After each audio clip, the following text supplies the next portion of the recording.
tape right now because I'm about to tell you the truth. And F you if you can't handle the truth. This version of Biden is the best Biden ever. I just want to show you this. Kamala Harris's ex-advisor and spokesperson, Simone Sanders, just said her experience working for Kamala wasn't good. Can you look up, where else is Simone Sanders? Is that the Simone Sanders that worked for Bernie Sanders? That's what I thought. And then worked for Joe Biden, right? Yes, but I'll look that up right now. So here's what she says about working for Kamala Harris. Watch this. My experience had been, it was new for me when I worked for her because I had never worked for a high profile woman before. I had only ever worked for men. And there was one day at work where I was like, ma'am, you might be the last woman I work for because this is a, there's a story there. It's a lot. This a lot that we got to deal with over in here. My experience had been, did you hear that? So the subtitle of this, the Chiron I have up, if you can see this, says, my experience had been, it was new for me when I worked for her because I never worked for a. And they have a female black woman. That's redundant. They have a black woman saying it was a nightmare to work for Kamala Harris. And that she don't think she's ever going to want to do that again, work for a woman. That's what I heard her say. Let's hear what she says. Let's hear what she says. My experience had been, it was new for me when I worked for her because I had never worked for a high profile woman before. I had only ever worked for men. And there was one day at work where I was like, ma'am, you might be the last woman I work for because this is a, there's a story there. It's a lot. This a lot that we got to deal with over it.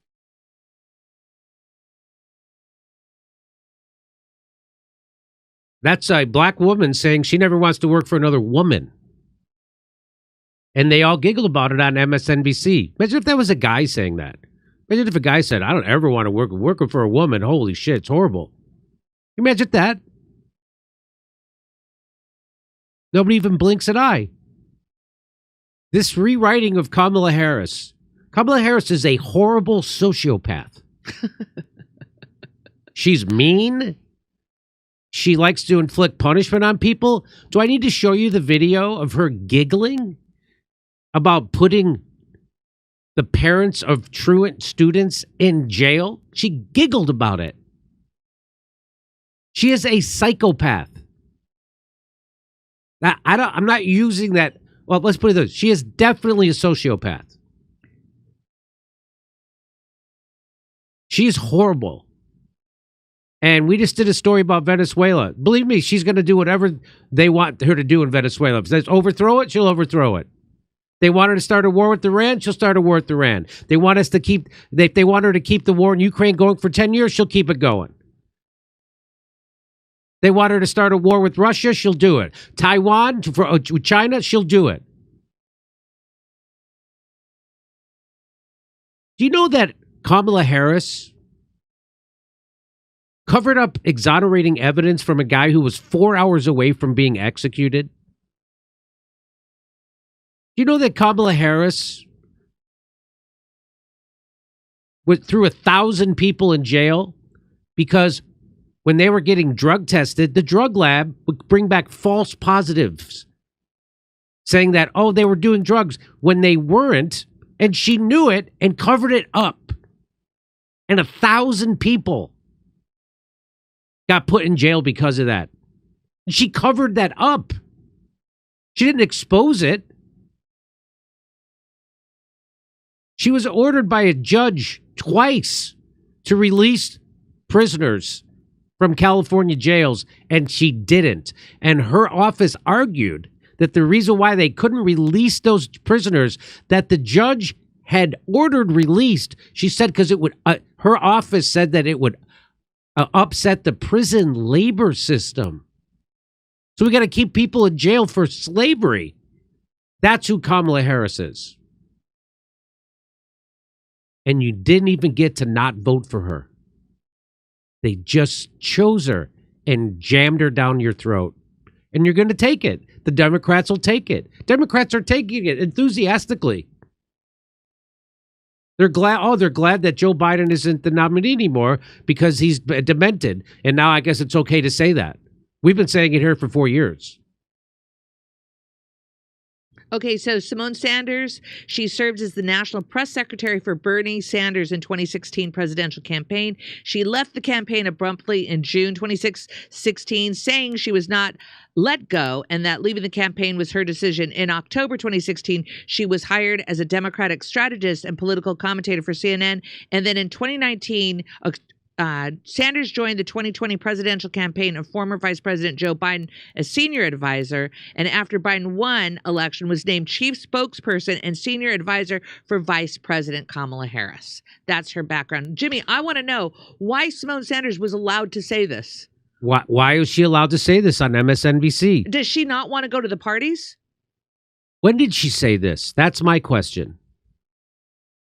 So it's got to be recent because Inside with Jen Psaki is a new show.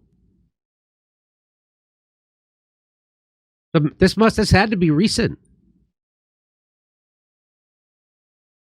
Why was she allowed to say this? Isn't that weird? I think that's called a gaffe. So it's a gaffe is when you accidentally tell the truth. And that's a gaffe. Let's see what some people said underneath it. A few years ago, this was in Politico. Let's look. What was in Politico?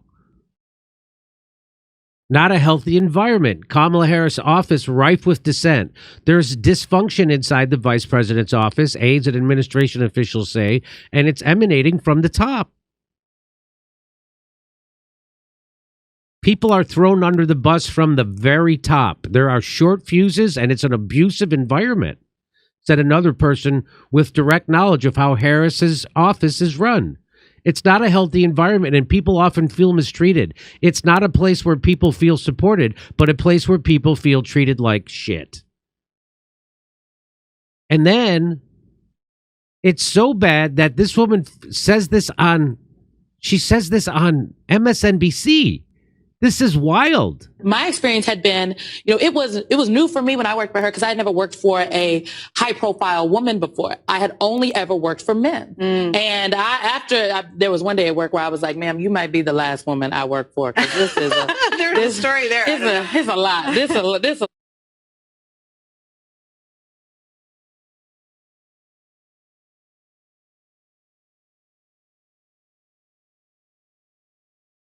So this guy says it means the deep state is laying the groundwork to see if they can replace Harris. Guy with a supposed great bullshit detector who's posting 7-year-old videos of Trump claiming he's giving Israel the gold joke.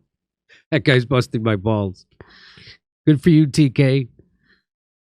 Do you think that's what it is? I don't think that's what this is. I think the establishment is all in on Harris. Who are they going to replace her with? Gavin the Hair Newsom? How are you going to replace a black woman of sound mind In the Democratic Party? in the Democratic, right? You have to. The only thing you do is replace her with another black woman. Oh, Michelle Obama. Have you seen this parody? This is funny. This is this guy. Her hair is certainly sexist. She means this woman's hair.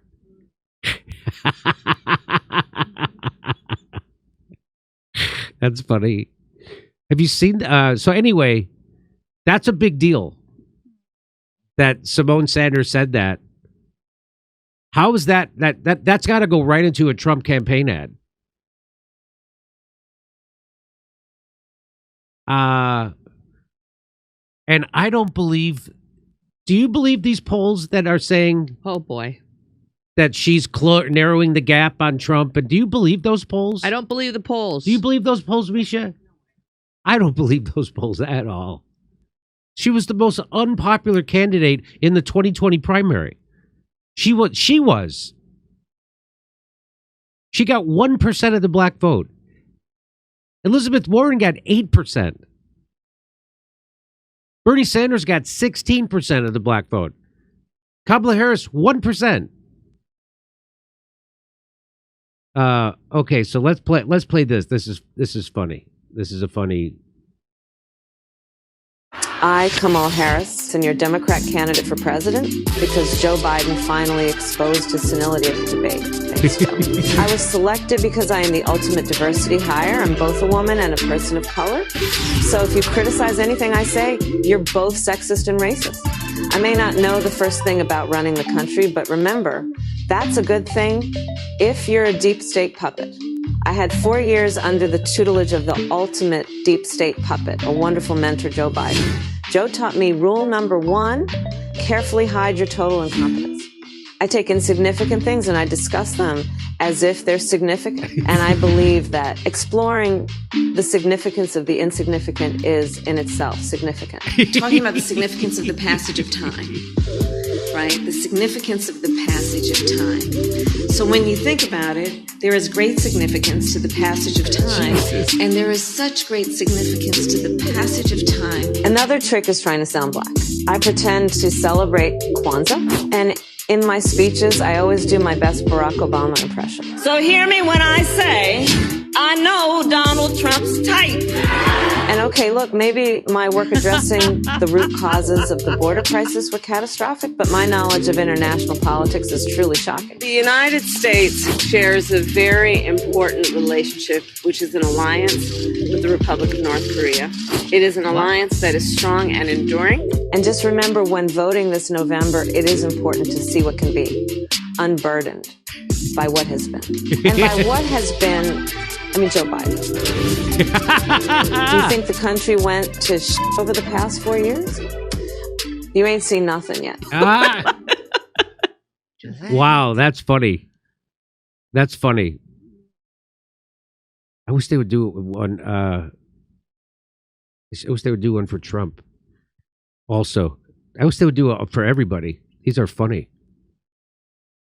That's funny.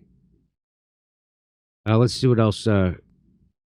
Why are Amazon helping Kamala by banning Kamala books? Harris, They're doing that everywhere. Candidate for president because Joe. So the whole thing is, this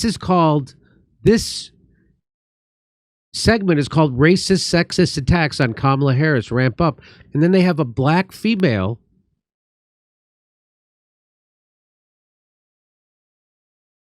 So it just blows their stupid fucking segment out of the water. And so what I said was, well, this can only mean one thing. Simone Sanders is a racist and a sexist. I mean, obviously. Okay. Okay. All right. What? Let me read that. Okay, so Malcolm found that I looked into the story, and she's complaining about hate, racism, misogyny that comes with working for black women. She's not complaining about Kamala Harris as a boss. What? Yeah, I don't quite understand. understand. That's what she's saying? Oh, okay. So she's saying that she took too much hate and racism because she was working for Kamala Harris? But it didn't come from Kamala Harris. That's what they're saying that she's saying? I don't know. I'd have to see the full interview. I think that's really what... Okay. Let me play this again. Let me play this again. My experience had been, it was new for me when I worked for her because I had never worked for a high profile woman before. I had only ever worked for men. And there was one day at work where I was like, ma'am, you might be the last woman I work for, because this is a... There's a story there. It's a lot. This a lot that we got to deal with over in here. Oh, so she's saying it wasn't coming from Kamala Harris. My experience had been, She's saying that when you work for a high-profile woman, you take a lot of sexist attacks. That's what she's saying. Oh, that's what she's saying? Okay. That's why she was allowed to say that. Okay. So that's what she's saying. Okay. Well, good work, Malcolm, on figuring that out. Okay. Well, that kind of blows this segment. Now I probably won't drop this segment. I'll just drop the part about that parody commercial because that's funny. Okay. All right. Well, sorry I wasted all this time.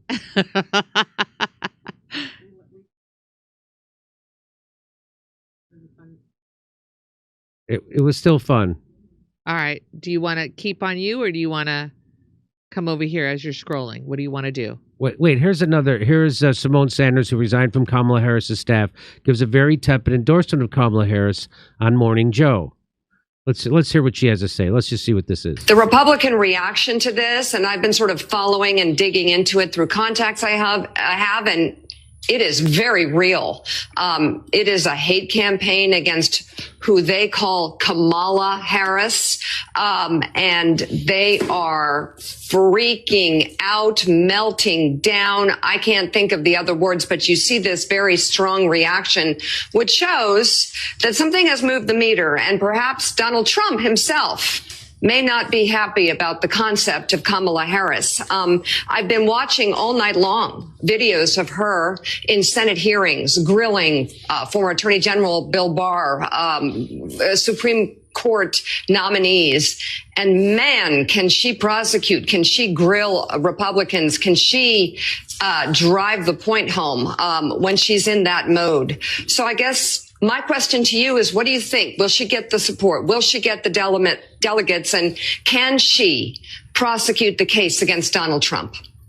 Yeah, Mika, the grilling, the former staff, we like to refer to it as putting someone on the witness stand. She knows how to do that quite well from her previous life as a prosecutor. Before we talk about the vice president, I've also had the privilege to work for the president. I worked on his last campaign. I was a deputy assistant to the president in the White House, in addition to serving the vice president. And Joe Biden is a remarkable man. He is selfless, and frankly, what he did yesterday, very few elected officials in this country would be willing to do. And just the way in which it was handled. Joe Biden is a better person than me. Let me just say that. Oh. Okay. Well, that's not saying that's much. Not really. Yeah. They're pretending that Joe Biden stepped down from being the nominee on his own volition, that he did for the betterment of the country. He did it because he was forced out. Oh, like it was a coup. Yeah, they did it to him. They're all sociopaths. Over 90% of the vice president's staff left in the last 3 years. So I'm keeping this segment. Look at that. Vice President Kamala Harris looks on as she visits the reading token. So we'll see. That's from the National Review. Harris personnel problem, over 90% for. Not a ringing endorsement. It backs up everything we had been hearing. A 95%, those 90% turnover rate is a dangerous sign of a toxic work environment. It's 90%. I think we'll think it was 95, right? Didn't we just see it was 90? 90.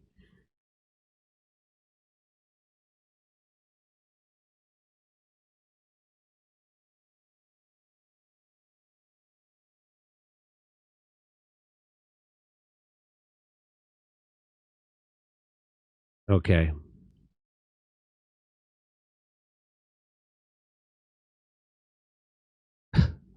Kamazilla, someone says. Okay. All right. Over to Steph. All right. Thank you, Jimmy. PSA, to find author Caleb Maupin's book, please visit his website directly for the PDF. Find downloaded calebmaupin.net. Hey, Hashtag stop censorship. Hey, where is that Najee? book? I want to read that book. Okay, it's right there. It's under that hat over there. Yeah, there's a lot of good stuff in that book. Right? Steve from Ontario, Israelis, including members of parliament, are protesting outside of a military detainment center for the right to rape detainees without consequence. What? Oh, Steve. I was a male trapped inside a female's body until the swelling went down. Old Yeller. Steve B., thank you very much. All right. Poor is crime. I would love to see RFK Jr. as VP for Trump. Poor is a crime. Thank you for that recommendation. Hey, hi guys. Funny. Saw you at Wise Guys last night. Steph, thank you for sharing your story about Jimmy and the car. You got it. Super funny, right? I know, right? Anti-war. Glad you were there. What a fun night that was.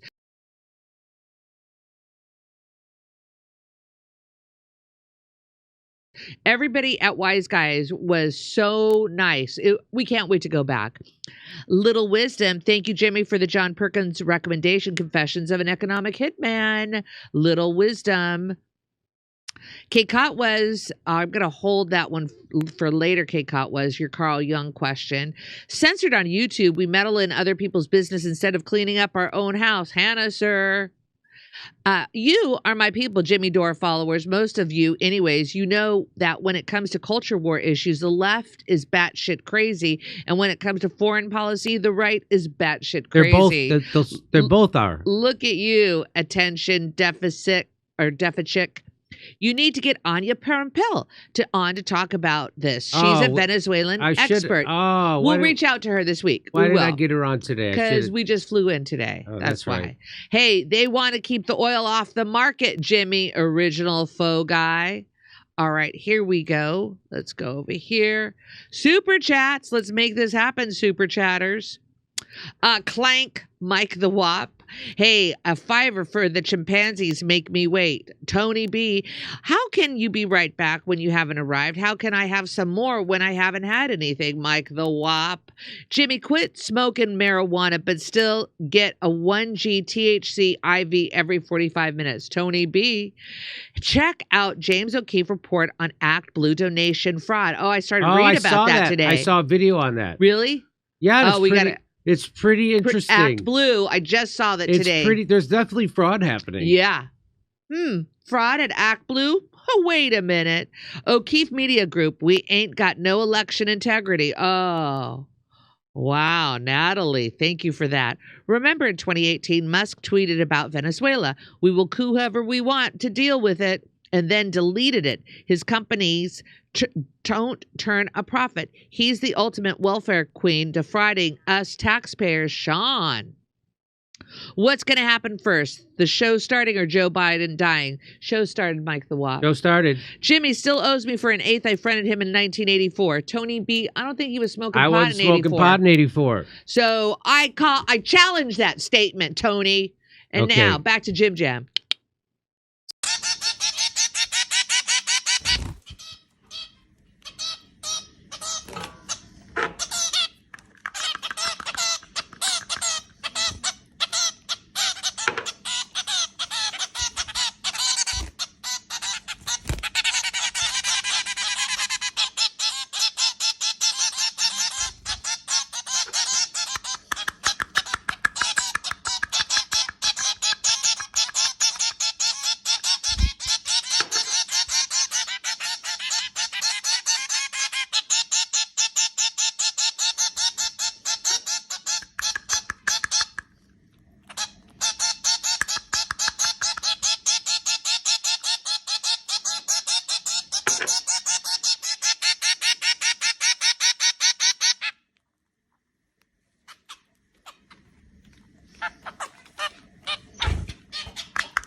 His jaw was not moving to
Hey, thanks for checking out our YouTube channel. Subscribe by clicking on that button down there for more AM Joy and the rest of MSNBC. And click on any of the videos right here to watch the latest interviews and highlights. And you can get more videos from MSNBC for free every day with our newsletter. Just visit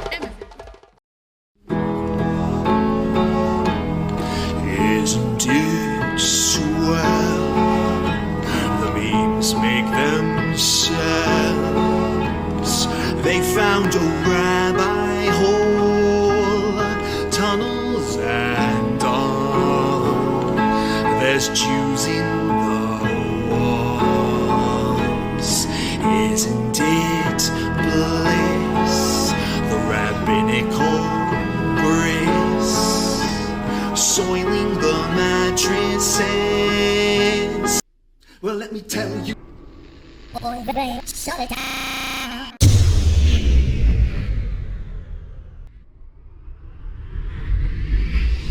If I were Rabbi Shmuley and diddle diddle diddle digga digga diddle diddle dum, all day long I'd diddle little bums. If I were a Shmuley man, I'd peddle all my dildos, dreidel dildos, selling dildos with my daughter and her mum. If I were a Jewish Shmuley man, I'd be digging with a dildo in my bum. I'd wear a grotesque nose and go grab some goyim right on the nipple with a pinch. A Shabbos lap dance brace for the youngest mensch. At this time, more than any other time, you know, revolution is necessary. It is necessary. Not only based on what has happened with the MOVE organization, you know, the babies that have been murdered, you know, MOVE adults that have been murdered, bombs being dropped on us, but past that to what is happening with all black people, so-called minority people, you know, money poor people. You know, this government, as has been said earlier, has waged war on us. But you know, something about us, particularly here in America, we don't really understand that. You know, we don't really know what war is.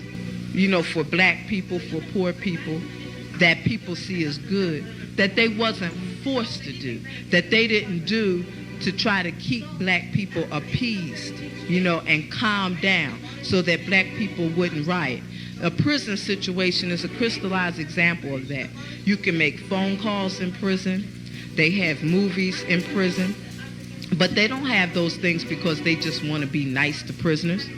They have those things because they know damn well if they don't have, you know, people being able to contact their family, if they don't have, you know, facilities for people to sit there and watch movies, people are going to be frustrated, upset, and they're going to direct that frustration at them prison administrators, and they're going to have riots on their hands. You know, they're going to have people in them prisons turning them prisons out. That's why they have movies. That's why they have access to phones the way they do. And a stop to it when we don't like it, or encouraging it when it's something that's in our interest. You know, we have to call the shots. The people have to take the reins of this system and start dictating, you know, what we need, what needs to be done. And, you know, taking the initiative to do it ourselves. We can't rely on this system. I mean, you know, don't people see what's happening? Every single confrontation that MOVE people have been involved in, every single issue, you know, oppression, economic issues, every single issue facing our people, you know, is something that can be dealt with very, very simply. All people got to do is make their wishes known. All people have to do is stand up and say, listen, we're not accepting that. Unity is the key. Unity is the key to revolution. Revolution ain't nothing to be afraid of. It ain't nothing to shy away from. Revolution, contrary to what officials, you know, this system and those backing the officials running the system, you know, want people to believe that revolution means violence, you know, means blood in the street. I'm saying it can get to that point, but it don't have to be violent. You know, when people come together and take a strong stand on an issue, this government don't have no choice but to listen. Where you think they get their authority from? They don't have no power, but they do have authority to do certain things. Where you think they get it from? They get it from us, from the people. You know, they get it from us accepting the things that they do to be done to stop it.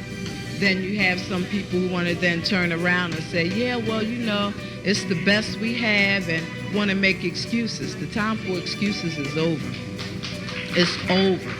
You know, every man, woman, and child has to be involved in this revolution. Not only has to be, but is, whether you want to be or not. I mean, our babies gave their lives for this revolution on May 13th. You know, men, women, and children were murdered. And not just babies, you know. What about all of the young men, women, you know, children 8, 9 years old shot down on the street by cops, you know, by drug pushers? I mean, you know, where do you think that mentality comes from? It comes from this system, from the mentality of this system of getting over, you know, making a quick buck, you know. I'm saying that's where that needs to be done to stop it. Then, you know, what I want people to really, really understand is that it's past time. It is past time for poor people, black people, you know, to realize that this system has failed you. It has failed you. You can't get nothing from it. And what people got to do is withdraw our support from it and start doing for ourselves. That's what we got to do. You know, how long are people going to sit back and beg, you know, this government to do what's right when for hundreds of years all you've gotten is a slap in the face? All you've gotten is this government kicking your ass. That's all. That's all black people have ever gotten from this government.